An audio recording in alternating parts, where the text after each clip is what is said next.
माहेश्वरी स्वरूपेण नारायणि नमोऽस्तुते मयूरकुकुटभृते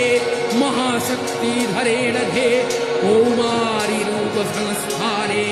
नारायणि नमोऽस्तुते शङ्खचक्रगदासारङ्ग गृहीतपरमायुधे प्रसीद वैष्णवी रूपे